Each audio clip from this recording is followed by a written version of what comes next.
Speaking of sweats, though, there's some sweat coming from Lions training camp as well. DAndre Swift, the groin issue is popping up again. And, you hate to see that because it's something that's happened in the past, Terry. But, again, we talk about these preseason games and stuff like that. Going back to that for just a second, what do I want to see out of a preseason game? Health. That's all I care about, man. Just be healthy because we're starting to see a lot of knocks. Yeah, but it's a very slippery slope, and it's very difficult.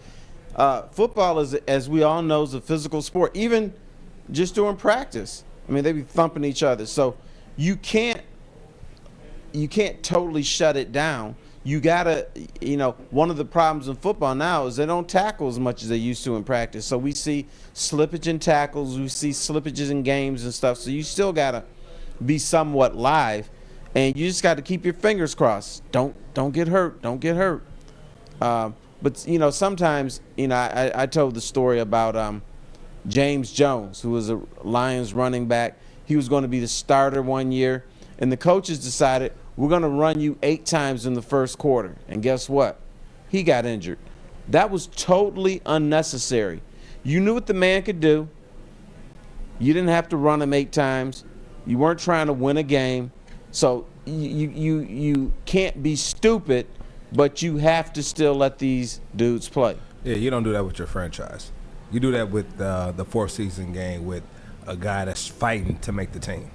When I was in Buffalo, we talked about what you expect in our Buffalo game. So I was in Buffalo. We were playing the Colts in Toronto.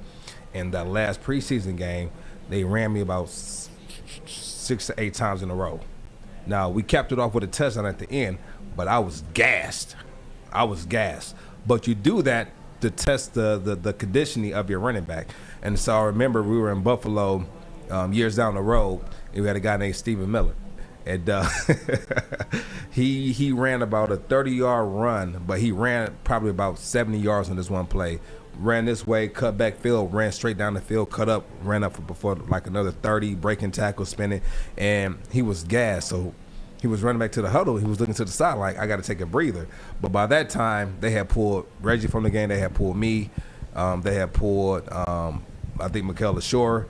And they had told Theo to take the tape off his ankles. So it was no sub for him.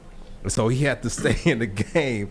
And he was tired because like the second or third run, when he got to the offensive line, he just fell down. Went down real easy. He went down easy. But you do that with, type of guys like that that's trying to make the team. It also gives them the opportunity. Who also what they're trying to do is they're going to give you the rope. And what I mean by that is when I was in New Orleans in preseason, I was talking to a good friend who actually worked for the team. He told me, listen, they're going to give you the rope.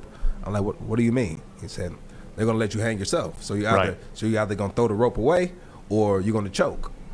Well, and Joique, pro teams do that all the time. In all the sports, right. Because they a lot of times problems take care of themselves. That's a great line that I like to use. Problems take care of themselves, and pro teams, they employ that strategy, man. Yeah, they do. And so I was able to capitalize on the opportunity, and even with that running back at the time who had those 8 carries, he actually did pretty well, considering that he had just ran 80 yards and was in there. So he stuck it out. Stuck it out. But that's the name of the game. And I remember last year, one thing that I actually agreed on with Matt Patricia, he said if a guy comes out here and he has some type of pulled muscle, he's selfish. He's not hydrating enough. He's not doing the necessary stretching he needs to do. And when you have like a low body percent as far as body fat, you have to drink more water. You have to do more stretching. Right. You have to do more stretching. And so whenever you have a pulled muscle, he will call you selfish. When I played, I never had a pulled muscle. I'll say that much. I've never had a pulled muscle when I played.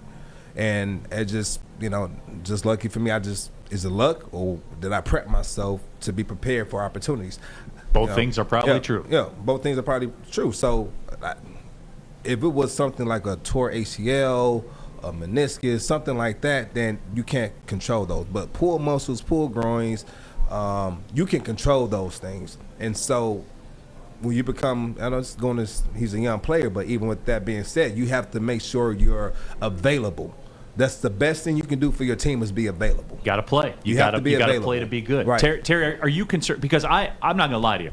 I'm concerned because DAndre Swift's a player. I mean, you saw highlights of him in college. I mean, just the cuts he's able to do. He's a player. I look at him as part of the cornerstone of what they're trying. You talk about the 10-7 limo. Yeah, he's installing the bar in that. Yeah, thing. when they get good, he will be Swift does something that other running backs can't do. He just disappears. He runs, and you say, "Oh, his brother's running here," and all of a sudden he's there. And I said, "Damn, he just disappeared off the screen. He just went here and then bam, did a cutback, and you're totally caught off guard." And he cuts outside the camera angle sometimes. That's very difficult to do. I'm gonna go back to this highlight real quick. I want to highlight something real quick, and this might be the play that I break down tomorrow, Kennedy. So make sure we pay attention to this play. Run this back real quick. And so, it started from the beginning because you just from the beginning of the play. And so on this particular play right here, as a good screen runner, what he does is right here when it's a blitz coming off the edge, usually you go down to the offensive line, you get lost, and then you bubble back out, you break out to the outside with your line. But whenever you have a blitz coming, you have to go stop that blitz feet, which he does. He slows his feet down, and then he kind of slips them, gets around them, and it gives Stafford just that inch or that split moment to get the ball over the top. Because you just need a chip, some kind of interference, you just need to throw stop the timing his, off. You just need to. If you look at him, he approaches him. If you look, run it back one more time. If you look at him, he stops his feet when he's coming off the edge. He gets him to stutter step. So when it goes back, you'll see it. He does a great job of open field, breaking tackles, getting up the field, which we're going to need. So if you look, he makes him stop his feet, gets it over the top. And he's able to outrun our linebacker who has him in man. He over pursued. He tried to undercut it, and he got beat. And so these are things we're going to need this year. In order for us to have these things happen and for us to see you make these type of plays, Swift, you have to be available. Well, and that's my thing too. Is when you see a play like that with what he brings, that is elite. That's game breaking. That's Joique. Look. NFL football seems to be about getting the running back on the linebacker, right? I mean, that's you want to get him out with it. That's what you want to do, and that's the whole point of it. Because he's dynamic. He can run away. Yeah. That's not usual. You know what I'm saying? Like he provides something that not a lot of people can do, and that's why I'm concerned about this. Because again, it's bout number 2 with it that we saw last year. I'm not, I'm not DEFCON 5 or anything like that. Yeah. But with that being said, they will need him. If you talk about a 10-7 limo, if Terry Foster is gonna put the hat on and drive the 10-7 limo, DAndre Swift. No, that's a jalopy, brother. I'm not getting on that. I'm gonna tell you what it is. I'm not concerned. Okay. You know why I'm not concerned? I'll defer to you, Joique. You know why I'm not concerned? Because this is next man league. This is a next man's league. I know, but Joique, the next man doesn't have what we just saw. Hey, how do you know that? Have you seen our draft pick play? Have you seen him play? Well, we're going to get a look at that in the preseason, right? Right. So we don't know what we have yet. Did the Buffalo Bills know when they had me on the team? No, I had to play. Sure. Right. And so similar to what just happened, Swift has a severe. I don't know if he's going to play this first game or not. Probably not. I hope not. To be honest with you. It's going to give this young back an opportunity to go out there and show what he can do. Because him being down is just going to give this young guy more opportunity. Listen, I'm going to tell you, if Swift plays the first preseason game, the whole coaching staff needs to be fired. Like, honestly, why are we not saving what we have right now? Swift is one of the best on the team, if not the best. And we're going to play. We do not need to play him in preseason at all. Play him in the last game, in the last quarter, and be like, okay, you're ready to go, and then test him in the real game. Oh, you know what's funny? I set out the entire preseason after I had my Achilles surgery. They brought me back. 3 days before the first. 3 or 4 days before the first game of the season. I was not ready. You cannot sit this man out the entire preseason.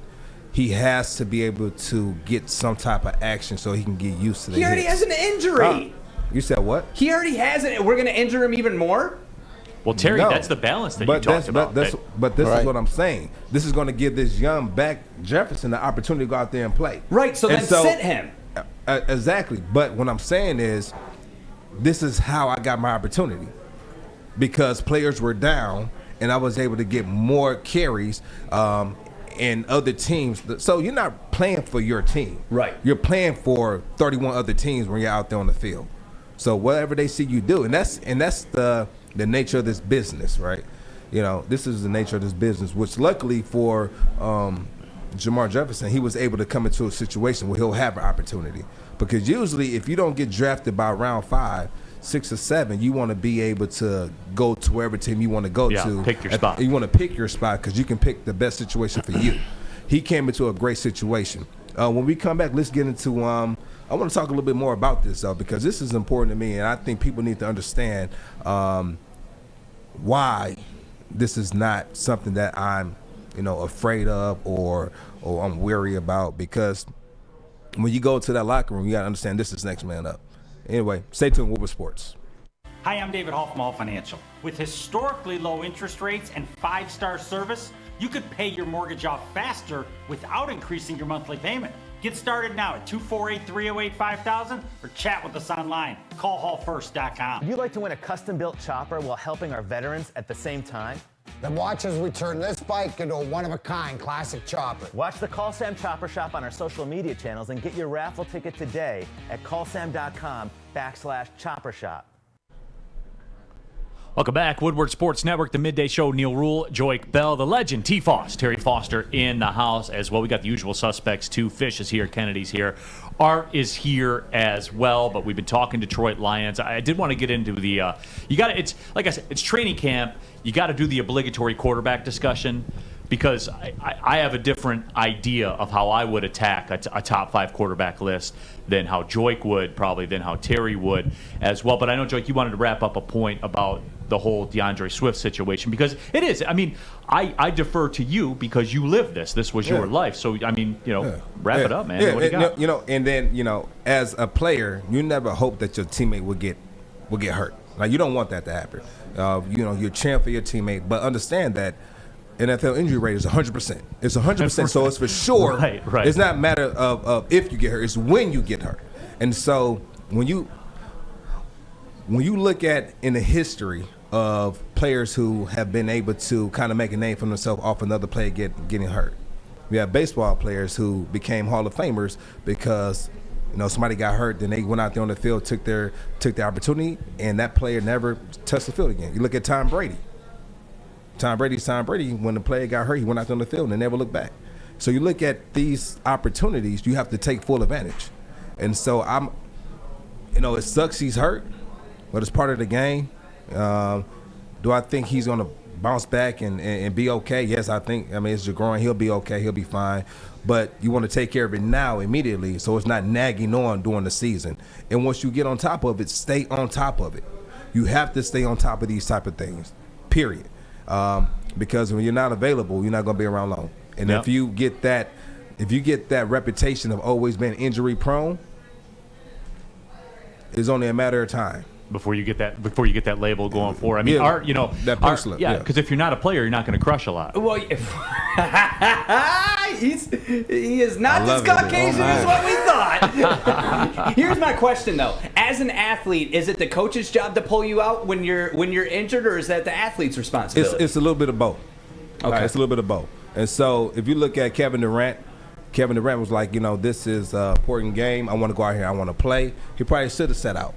But he probably, listen, I can run on it, I can push on it, and it probably came to a mutual agreement with the head coach, like, listen, I want to get out there and play. And at that particular time, as a player, you got to know when to pull yourself, all right? All right, now fast forward. Now, it should be a coach's job to pull you out where, I should have got pulled out after I had my Achilles surgery when I came back too early. I had to pull myself out because I was hurting myself and I was hurting my team. I couldn't perform the way I wanted to perform. So I set out for 3 or 4 weeks, and when I came back, I was still about 75-80%, but I was able to be productive, and my injury wasn't holding me back from performing at a high level. And I felt like that was happening to me early on in the season. And so you have to just know yourself as a player. You have to know yourself.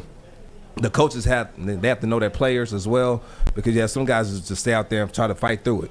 And this is the mental game, and some stuff you're going to have to fight through, but some situations you have to sit down.